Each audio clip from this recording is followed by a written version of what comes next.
Bienvenidos a Voz Populi y al análisis de esta segunda tanda de consultas llevadas a cabo por parte del rey Felipe VI y que han acabado con la designación de Pedro Sánchez, que ahora tendrá que tratar de tener un bloque suficiente para alcanzar la mayoría y lograr así la investidura. Queremos analizar lo que han dado de sí estas últimas horas y queremos hablar, por supuesto, también de las exigencias de Puigdemont y del independentismo catalán, y vamos a hacerlo con el director de Voz Populi, con Francisco Roser. ¿Qué tal, Francisco? Muy bien, encantado de analizar lo que ha pasado en esta primera fase de la investidura.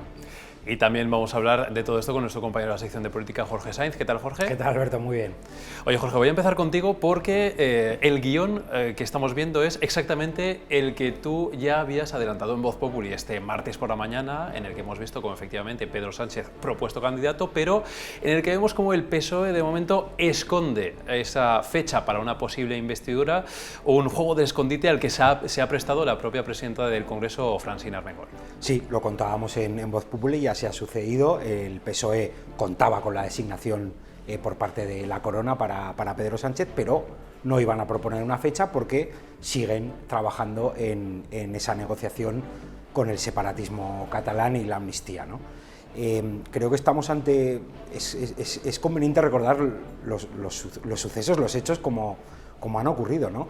La negociación de Pedro Sánchez se está produciendo aproximadamente desde mediados de agosto, desde que volvió de Marruecos, porque, si os acordáis, en un primer momento el PSOE quería que Sánchez fuera el primer candidato a la investidura.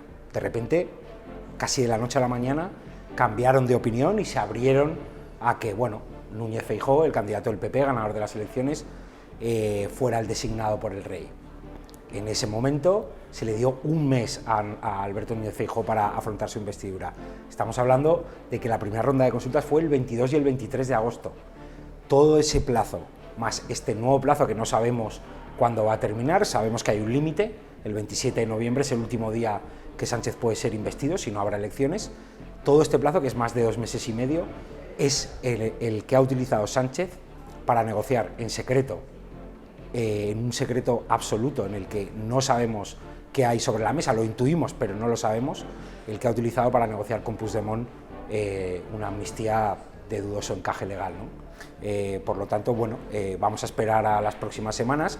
Es cierto que ahora hay una diferencia con respecto al mes anterior, y es que el foco ya no lo tiene Feijóo, lo tiene Sánchez, con lo cual ya la presión un poco, tanto política como mediática, si se quiere, va a estar sobre él, y no va a ser tan fácil, entre comillas, como este mes en el que siempre utilizaban ese, ¿no?, casi chascarrillo de es el tiempo de Feijóo. El foco, que ya no está puesto en Feijóo, ya ahora sí que sí puesto en Sánchez, aunque ya lo estaba puesto de forma importante en estas últimas semanas, precisamente con esas conversaciones ya entre bambalinas. Bueno, eso era un juego de cartas marcadas que todos sabíamos, y ahora comienzan a destaparse las cartas a partir de hoy, ¿no? Lo que pasa es que antes hay que subrayar un capricho del destino, por decirlo de algún modo. Hoy, 3 de octubre, 6 años después del golpe de Estado en Cataluña, el rey tiene que encargar la formación de un gobierno a un primer ministro que, para ser presidente, tiene que hacer una alianza con aquellos precisamente contra los que el propio rey dijo que las autoridades debían intervenir para frenar el golpe de Estado en Cataluña. Esa es la paradoja, con lo cual vemos una situación tremenda. Se desmantela, se desnaturaliza el discurso del rey y se produce esa paradoja del destino. Eso es terrible, ¿no? Ver el rey obligado a aquellos que han declarado, que muchos de los cuales ni han querido ir, que están en contra de la Constitución, que dicen que lo van a volver a hacer, que Pedro Sánchez gobierne con ellos. Es una crueldad del destino. Y efectivamente, yo creo que ahora vamos a ver lo que desde agosto, como ha contado Jorge muy bien, ya se sabía. Ahora se trata de destapar cartas y ir preparando a la opinión pública. En el colchón donde se duerma el sueño de los justos nos irán destapando las cartas, pero hoy ha quedado claro una cosa: por primera vez Sánchez ha abierto la puerta a la amnistía, cosa que ya sabíamos todos, porque ya sus propios socios lo han advertido y todos lo sabemos. Él no quiere pronunciar la palabra porque la van a llamar de otra manera, va a ser el festín de los eufemismos, no va a decir eso. Y luego me ha llamado mucho la atención que dice que él está en contra, por convicciones y porque está en contra de la Constitución, de cualquier consulta en Cataluña. Era justo lo que decía con relación a la amnistía, con lo cual su palabra no inspira ninguna confianza y todos los escenarios están abiertos para conseguir el voto de Puigdemont, que efectivamente es el voto de oro de esa investidura que probablemente yo entiendo que va a sacar adelante Pedro Sánchez. Es que fíjate, esa palabra amnistía se le preguntaba mucho al respecto al presidente en funciones en esa rueda de prensa posterior y era una palabra que él evitaba pronunciar de todas las maneras, lo hemos visto, y también esas palabras que tú comentabas sobre el referéndum. Es verdad que entra un poco dentro, digamos, del relato actual, ahora, día 3 de octubre, evitar la palabra amnistía, aunque luego después de facto vaya a ser, pues, en fin, digamos el centro neurálgico de todos los acuerdos con... Bueno, él le va a llamar convivencia, conciliación, reencuentro, todo lo que queramos, pero las consecuencias va a ser que los que perpetraron un golpe de Estado y contra la Constitución y contra la integridad territorial van a salir indemnes de esto, es decir, se va a borrar ese delito. Y vuelvo a decir un argumento que me parece fundamental: al borrar el delito, lo que se lo trasladas a aquellos que precisamente combatieron el delito. Estamos hablando de jueces, estamos hablando de abogacía de Estado, estamos hablando de fiscales, estamos hablando de policías, etcétera, etcétera, porque se entiende, si borras el delito, que se les ha tratado como presos políticos. Por tanto, una democracia con presos políticos no es tal democracia. Eso es lo que se busca desnaturalizar. Pero Sánchez es un hombre, en ese sentido, sin escrúpulos y sin límites. Está dispuesto a mantenerse en el poder a costa de lo que sea necesario, pero tiene que preparar a la opinión pública poco a poco. Ahora dice, yo no estaba a favor de los indultos, pero entiendo que la opinión pública ha validado los indultos. Él no se presentó a las elecciones defendiendo la amnistía, ningún otro por esto, y ahora lo terminará intentando que la opinión pública lo asuma. Y esa es la historia que estamos. Por eso necesita ese tiempo largo, prácticamente hasta agotar el plazo de 2 meses antes de la convocatoria automática de elecciones. Jorge, tú también lo ves claro, se está allanando el camino desde hace semanas por parte del Partido Socialista para que luego al final la sociedad acabe digiriendo de alguna forma ese concepto de amnistía, o como sea que se pueda llamar al final. Sí, yo creo que la sociedad la opinión pública tiene ya formado el criterio de qué es lo que va a ocurrir, porque llevamos meses hablando de este tema. Es cierto que Sánchez no ha pronunciado esa palabra, pero ya en estas últimas semanas hemos escuchado a portavoces del PSOE, como por ejemplo Óscar Puente, mencionar esa palabra con toda naturalidad. Yo creo que entramos en un territorio desconocido para la democracia española, en mi opinión, porque efectivamente es lo que decía el director, ¿no? Es tanto como borrar ex ante los delitos por los que estas personas fueron procesados y condenados, en el caso de Junqueras, por ejemplo, y los delitos que llevaron a Puigdemont a ser actualmente un prófugo de la justicia contra el que el Estado de Derecho español está librando una batalla formidable. Eso es tirar por tierra toda esa lucha de abogados, letrados del Estado, jueces, fiscales. Yo creo que el choque con el Poder Judicial que se avecina es absolutamente de consecuencias imprevisibles, porque es tirar por tierra, así es que además son los propios portavoces y líderes del PSOE los que advirtieron que la amnistía llevaba a un choque con el Poder Judicial. Y, por supuesto, una acción o una medida de gracia, como queramos llamarla, que va en contra al menos de la mitad de la sociedad española, si no más, y también la catalana, que recordemos ha dado la espalda de manera contundente al separatismo en las urnas hace 3 meses. Y que además tiene prevista el próximo domingo una importante concentración, no lo olvidemos, el próximo también 8 de octubre, precisamente para protestar en contra de todo esto que estamos viendo ahora estos días. Me parece fundamental la movilización que se va a producir el 8 de octubre, como fue muy importante la que se produjo hace 6 años. Yo creo que ahora mismo es la resistencia de la ciudadanía lo que puede, en cierta manera, parar esto o frenar esto, porque además hoy ha ocurrido una cosa muy peligrosa, abundando en una línea que Pedro Sánchez ya ha explorado. En su intervención de hoy ha hecho pues algo bastante habitual en él, es la demonización de la oposición. Ha dicho una cosa sorprendente, ha dicho que hay que obligar al Partido Popular a cumplir la Constitución y lo va a hacer de la mano de aquellos que están en contra de la Constitución y la quieren derogar la Constitución. Es una paradoja tremenda la osadía del propio presidente, la demonización del Partido Popular como oposición y luego también algo muy peligroso, evidentemente, que él renuncie a reunirse con una fuerza política como es Vox, una fuerza política que hasta ahora está dentro de la Constitución, sin embargo sí está dispuesto y está encantado de reunirse a Bildu, que es el brazo político de una banda terrorista y que está legitimando y blanqueando continuamente, es decir, antepone una fuerza política que es el brazo político de una banda terrorista a otra fuerza política que está dentro de los parámetros de la Constitución, no está en contra de la Constitución, no ha practicado ningún delito, no ha intentado ningún golpe de Estado, nada de eso ha hecho Vox. Sin embargo, se le saca porque él necesita dividir la sociedad, enfrentarla, polarizarla, y ese es el efecto terrible, porque va a complicar mucho la convivencia en España, y eso es otra de las cosas que hay que achacar a la política de tierra quemada que está haciendo Pedro Sánchez. Pero para llegar hasta ese punto, primero hay que alcanzar acuerdos con estas formaciones que estás citando, con Bildu, también con las formaciones independentistas catalanas. Claro, esto todos lo podemos intuir también. Sí. Tampoco va a ser un camino de rosas, en el sentido en el que no solamente la amnistía, que evidentemente es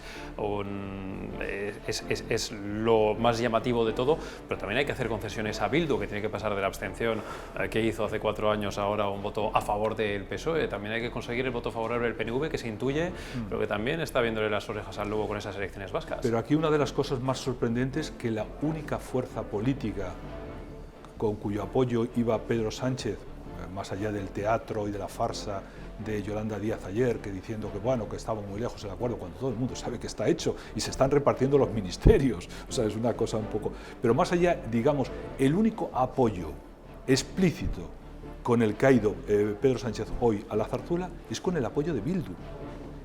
Y llama la atención, ¿es que Bildu no le ha pedido nada? Es decir, ante fuerzas políticas tan exigentes como Sumar, PNV, Esquerra Republicana de Cataluña, Junts, y si me apuras hasta Coalición Canaria, que le exige una agenda canaria, ¿no sorprende que anticipadamente le está dando el apoyo Bildu? ¿Por qué se lo está dando? Evidentemente porque la llamada amnistía, o la llamen como quieran llamarla, va implícita unas medidas favorables a los presos etarras en las cárceles. Es decir, la amnistía se puede prorrogar y se puede prolongar, extender a ellos. Y eso es lo que tratan de esconder, y Bildu, que en ese sentido pues hace una política bastante taimada hasta que no lo consigue, luego presume de decir, le damos el apoyo como hizo en su momento Otegi, le damos el apoyo a los presupuestos siempre que nos saquen a los presos de la cárcel.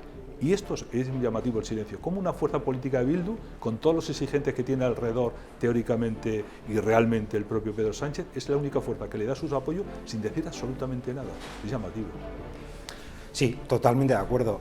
Muy significativo lo de la movilización civil. Recordemos que fue la sociedad civil la que puso encima de la mesa que Bildu concurría a las elecciones autonómicas con 8 condenados por delitos de sangre, nada menos, y otros 40 por delitos relacionados o por pertenencia a banda terrorista. Esto no lo denunció ni el gobierno ni en el PP en este caso, fue una asociación de víctimas la que lo puso encima de la mesa ante la respuesta tibia del gobierno y la denuncia de los partidos del centro derecha.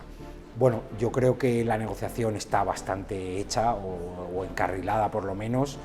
Lo de Sumar pues es un teatro infame que ya no se cree nadie. Bildu lo ha explicado el director perfectamente. El PNV está en una situación tan crítica que lo único que quieren es no ir a elecciones y esta vez se encuentra en una posición de debilidad. La pugna de Esquerra y Junts no están en una posición de fuerza como para, en fin, acabar los dos descarrilando, con lo cual yo creo que llegarán a algún tipo de entendimiento, y esto es lo que hay. Los 178 diputados que vimos en agosto, el 17 de agosto, en la configuración de la mesa del Congreso, y esta mayoría que va a aprobar una amnistía que veremos a ver las consecuencias que tiene. Jorge, tú decías en tu crónica de este martes, hablabas un poco de poner ese miedo frente a una repetición electoral como amenaza para los partidos con los que tiene que pactar el PSOE. ¿Tú crees que con el caldo de cultivo que se está generando en estas últimas semanas, y sobre todo a raíz de también las negociaciones sobre la amnistía, ¿tú crees que esto puede ser un temor real para aquellos partidos que se están ahora planteando o que ya tienen casi claro que van a votar al Partido Socialista? Bueno, es que yo creo que es lo único a lo con lo que el PSOE puede un poco amenazarles, por así decirlo. Es decir, tenéis esto que es la oportunidad de vuestra vida, básicamente, que os quitemos los delitos, rehabilitaros. Fíjate, Puigdemont, 6 años ahí en Bruselas tras huir en el maletero de un coche. ¿Es eso o unas elecciones pues cuyo resultado, o sea, yo ya ahora no me atrevo a decir cuál sería, pero que tengas la llave para decidir, pues se te puede dar una vez, pero igual no dos. Digo, tanto si gana o tiene la posibilidad Sánchez, como si por el otro lado suma la mayoría absoluta Feijóo, quiero decir.